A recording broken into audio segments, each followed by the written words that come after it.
నమస్తే, welcome to R Telugu. China పాకిస్తాన్ను చావుదెబ్బ కొట్టింది. ఇప్పటి నుంచి తన ఫుల్ సపోర్టు ఇండియాకే ఉంటుందని నిన్న ఏదైతే షాంఘై సహకార సదస్సు జరిగిందో దాంట్లో డైరెక్ట్గానే ప్రకటించింది. ఇలాంటి పరిస్థితి ఎందుకు వచ్చింది? అసలు నిన్న మొన్నటిదాకా చైనా సపోర్టు చూసుకొని మురిసిపోయినటువంటి పాకిస్తాను ఇప్పుడు డీలా పడిపోయింది. ఎందుకు మరి చైనా పాకిస్తాన్ విషయంలో ఈ యూటర్న్ తీసుకుందంటే, మొన్న ఏదైతే ఆపరేషన్ సింధూర్ తర్వాత అటు పాకిస్తాన్కు ఇటు ఇండియాకు ఒక యుద్ధ వాతావరణం ఏర్పడింది. దాంట్లో అమెరికా అధ్యక్షుడైనటువంటి డొనాల్డ్ ట్రంప్ కలిగించుకొని నేను యుద్ధాన్ని ఆపేసినని, తర్వాత నేను పాకిస్తాన్తో మాట్లాడినని, ఇండియాతో మాట్లాడినని ప్రేలాపనలు చేసిండు. తర్వాత నాకు నోబెల్ శాంతి బహుమతి కావాలని ప్రపంచవ్యాప్తంగా ఉన్న మీడియా ముంగట ప్రకటించుకుంటాడు. ఇది ఇక్కడ విషయం ఏమైందంటే, చైనాకు అటు అమెరికా శత్రు దేశం లాంటిదే. అక్కడ అమెరికా వచ్చి ఇక్కడ పాకిస్తాన్తోని ఇలాంటి వ్యాఖ్యలు చేయడం, దాంతో సత్సంబంధాలు పెట్టుకోవడం చైనాకు నచ్చలేదు. అసలు చైనాకు పాకిస్తాన్ నుంచి ఏమన్నా రూపాయి లాభం ఉందా అంటే లేదు. ఎక్కువ మొత్తంలో దిగుమతులు చేసుకుంటుందా అంటే చేసుకోదు. పోనీ మరి పాకిస్తాన్ నుంచి ఏమన్నా ఎగుమతులు చేస్తా అంటే చేయదు.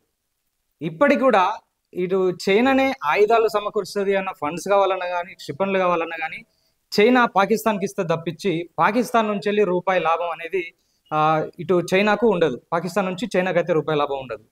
ఇలాంటి సిచ్యువేషన్లో శత్రువుకు శత్రువు మిత్రుడు అన్నట్టు ఇటు ఏదైతే అమెరికా ఉందో, అమెరికా వల్ల ఈ దేశాలన్నీ కలిసిపోతున్నాయి, శత్రు దేశాలు ఇంకా పక్కకి వెళ్ళిపోతున్నాయి. దీంట్లో ప్రధాన పాత్ర వహించింది ఇంతకుముందు ఏదైతే యుక్రెయిన్కును రష్యాకు యుద్ధం జరిగినప్పుడు ఇటు మన ఇండియా మధ్యలో కల్పించుకొని యుద్ధాన్ని ఆపించడానికి ప్రయత్నాలు చేసినాయి. ఇటు ఈ దేశం తరపున కావచ్చు, ఆ దేశం తరపున కావచ్చు. చాలా విషయాల్లో మోడీ మధ్యవర్తిత్వం ఉండే. ఇప్పుడు ఏమైందంటే రష్యా ఈ అమెరికా ఆటలు కట్టించడానికి చైనాకు ఇండియాకు ఈ స్నేహం ఏర్పాటు చేయడానికి చాలా వరకు ప్రయత్నం చేస్తుంది.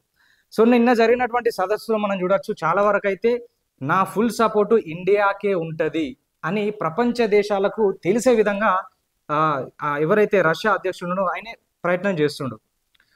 ఆ విజువల్స్ మనం చూడొచ్చు. తర్వాత ఒకరినొకరు ఆలింగనం చేసుకోవడం కావచ్చు, మోదీని తీసుకెళ్లి జీ జిన్పింగ్ కు పరిచయం చేసి చాలాసేపు వాళ్ళు ముచ్చటించుకోవడం జరిగింది. ఇది ఏదైతే ప్రపంచవ్యాప్తంగా ఉన్నటువంటి ఉత్పాదకతలో 4/3% ఉన్నటువంటి ఈ దేశాలు కేవలం వ్యాపార భాగస్వాములుగానే కాకుండా ఈ సైనిక భాగస్వామిగా కూడా తయారు కాబోతున్నాయి అని చెప్పి మనకు స్పష్టంగా అర్థమవుతుంది. ఎందుకంటే అమెరికా ఏం చూసుకొని మురిసిపోతుందో వాటిని వీళ్ళు తయారు చేసుకున్నట్లయితే దాని దగ్గర తల వంచాల్సిన అవసరం ఉండదు. మామూలుగా అయితే చైనా కొన్ని ముడి సరుకులను తయారు చేస్తుంది, ఆయుధాల విషయంలో కావచ్చు, క్షిపణుల విషయంలో కావచ్చు. ఇది అటు రష్యాకు పంపిస్తుంది. రష్యా ఏం చేస్తుందంటే, రష్యా డైరెక్ట్గా విడిభాగాలు తీసుకొని మొత్తం ఇక క్షిపణులు కావచ్చు, ఆయుధాలు కావచ్చు రెడీ చేసి మళ్ళీ ఇండియా లాంటి దేశాలకు అది పంపిస్తూ ఉంటుంది.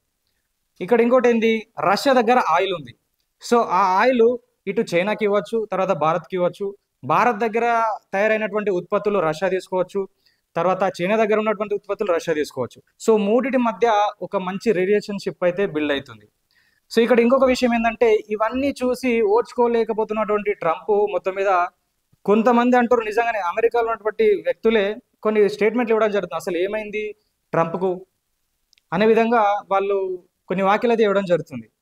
ప్రస్తుతం ఈ ఏదైతే 50% ట్యాక్స్ ఏదైతే సుంకాలు విధిస్తుండో ఇది చాలదన్నట్టు మళ్ళా యూరప్ దేశాలు కూడా భారత్ మీద సుంకాలు, ఈ పన్నులు విధించే విధంగా, ఇంకా వాటిని పెంచే విధంగా వాటి మీద ఒత్తిడి తీసుకొస్తుండు ట్రంప్. ఎందుకంటే ఇక వశపడతలేదు ఆయనకు. మనం చేసినా వీళ్ళు తగ్గుతలేరు, ఇట్లన్నా తగ్గుతారేమో అని చెప్పేసి ఐరోపా దేశాలు కూడా ఇండియా మీద పన్నులు విధించే విధంగా అటు ప్రణాళికలు చేస్తుండు డొనాల్డ్ ట్రంప్. కాకపోతే ఏంటంటే, ఏదైతే చెప్పి భారత్ను బదనం చేయడానికి ట్రై చేస్తుండో, అంటే మేము అద్దన్నా కూడా రష్యా నుంచి వెళ్ళి ఆయిల్ తీసుకుంటారు, తర్వాత ముడి సరుకులు తీసుకుంటారు అది అని చెప్పేసి ఆ యుద్ధ టైంలోనే ఇటు అమెరికా తర్వాత యూరప్ దేశాలు కూడా అదే రష్యా నుంచి తీసుకున్నాయి.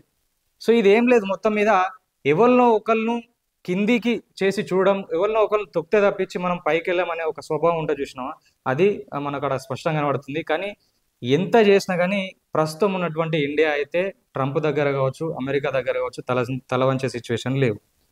ప్రస్తుతం ఈ చైనాకు ఇండియాకు మధ్యలో ఏర్పడుతున్నటువంటి ఈ సత్సంబంధాల్లో చాలా వరకు నిన్న వాళ్ళు డిస్కషన్ చేసుకోవడం జరిగింది.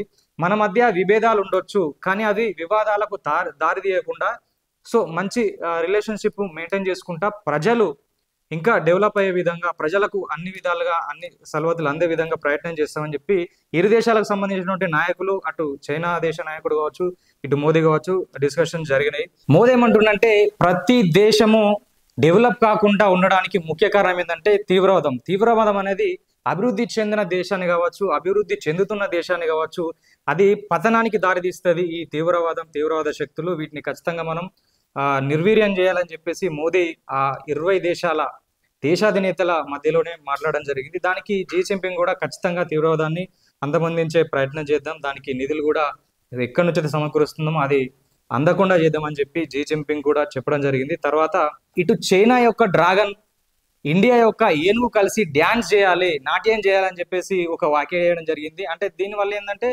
మనం పూర్తిగా ఇక మన స్నేహం కలిసిపోయింది, మనం కలిసి పనిచేద్దామని నిర్మోహమాటంగా డైరెక్ట్ గా చెప్పినట్టయితే అర్థమవుతుంది.